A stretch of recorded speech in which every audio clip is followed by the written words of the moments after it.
What would you do if you saw someone deliberately pour boiling water on your disabled child just because they were playing in a community playground? The piercing scream still haunts me at night. Me daughter Lily's cry of agony as the scalding liquid seeped through her clothes and burned her delicate skin. Worst of all was the cold, satisfied smirk on Karen Whitaker's face as she watched my child writhe in pain. She had no idea who she was messing with. Let me know what you'd have done in my situation in the comments below. I'm Dr. Rachel Bennett, a trauma surgeon at Stanford Medical Center. 3 months ago, I accepted a prestigious position in their renowned trauma department, which meant relocating with my 12-year-old daughter, Lily, to Crestwood Heights, an upscale suburban community in San Jose. Lily has been partially paralyzed since a car accident 2 years ago, but she never lets her wheelchair define her. She's the brightest light in my life, resilient, kind, and impossibly optimistic despite everything life has thrown at her. The accident that changed our lives happened on what should have been a joyful day. My husband, David, had just received a promotion, and we were driving home from a family dinner when a drunk driver ran a red light and slammed into the passenger side of our car. David died instantly. Lily, seated behind him, suffered a severed spinal cord. I walked away with minor injuries and the crushing weight of survivor's guilt. The months that followed were a blur of funeral arrangements, hospital stays, and rehabilitation sessions. I watched my once athletic daughter struggle to accept she'd never walk again. But Lily inherited her father's stubborn spirit. "Mom," she told me one day, her eyes fierce with determination, "I can't change what happened, but I can decide what happens next." At 10 years old, she showed more courage than many adults I've encountered in my medical career. The move to Crestwood Heights was supposed to be our fresh start.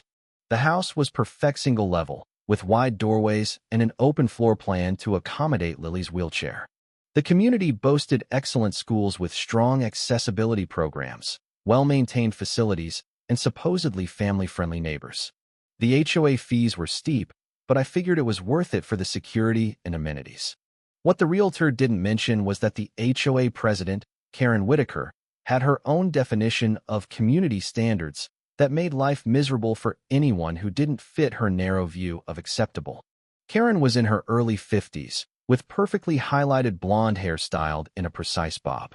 She wore expensive athleisure wear like a uniform and was rarely seen without a large tumbler that everyone knew contained more wine than water by noon. She'd been president of the Crestwood Heights HOA for 6 years not because she was loved, I later learned, but because she was feared. Her husband, a prominent corporate attorney, was rarely around, reportedly working 80-hour weeks to maintain their lavish lifestyle and, according to neighborhood gossip, to avoid spending time with her. From day one, Karen found issues with us.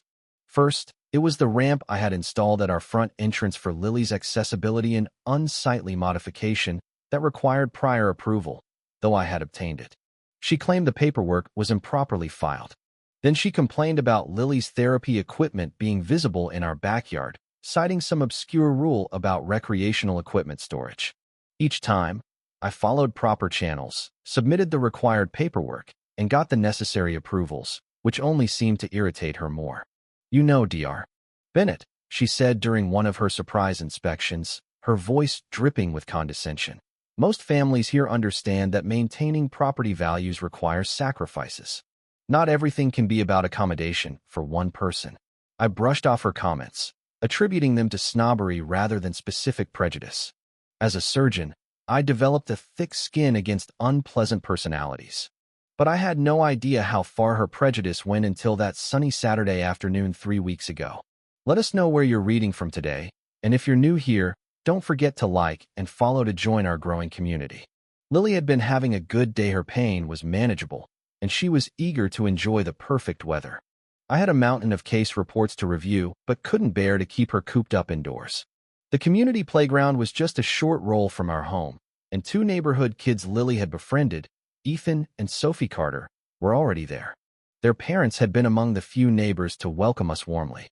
"I'll be fine, Mom," Lily assured me with that determined look that always reminded me of her father. "I have my emergency phone, and it's literally 3 houses down. The Carter kids are there, and Mrs. Carter is gardening in their front yard."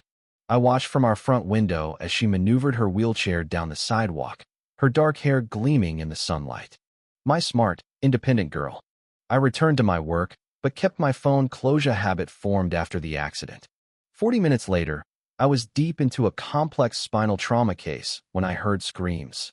Not just any screams, Lily's screams, the kind that trigger a primal maternal instinct that bypasses all rational thought. I was out the door before my brain could process what was happening, case files scattered across the floor in my wake. What I saw next will be forever burned into my memory, more vivid than any trauma I've witnessed in my 15 years of emergency medicine. Lily was hunched over in her wheelchair, her back and shoulders soaked, angry red skin already visible on her neck and arms. Steam was rising from her clothes as the hot liquid continued to damage her flesh. Ethan and Sophie stood frozen in shock, their ice pops melting onto the ground. And there was Karen, standing over her with an empty teapot, her face twisted into a look of disgust that might as well have been satisfaction. Time slowed down. My trauma surgeon training kicked in before my mother's rage could take over. In emergency medicine, we're taught to assess before acting. Those crucial seconds of observation can mean the difference between life and death. But when it's your own child, that clinical detachment fights against every instinct. "Don't touch her," I shouted at the kids, who were approaching Lily, their young faces contorted with concern. "Get back.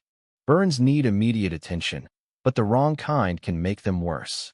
I ran to Lily, assessing as I moved. 2nd-degree burns, possibly 3rd in some areas. The hot water had seeped through her light summer clothes, creating a scalding trap against her skin. "Someone call 911. I commanded, my voice shifting into what my colleagues call voice calm, authoritative, brooking no argument. Several neighbors had emerged from their homes, drawn by the commotion. Karen stood there, teapot in hand, her posture stiff with indignation rather than concern. "She wouldn't leave when I told them to," she announced, as if this explained everything. "These children were making too much noise and refused to respect my authority. I simply asked them to quiet down, and your daughter had the audacity to tell me this was a public space."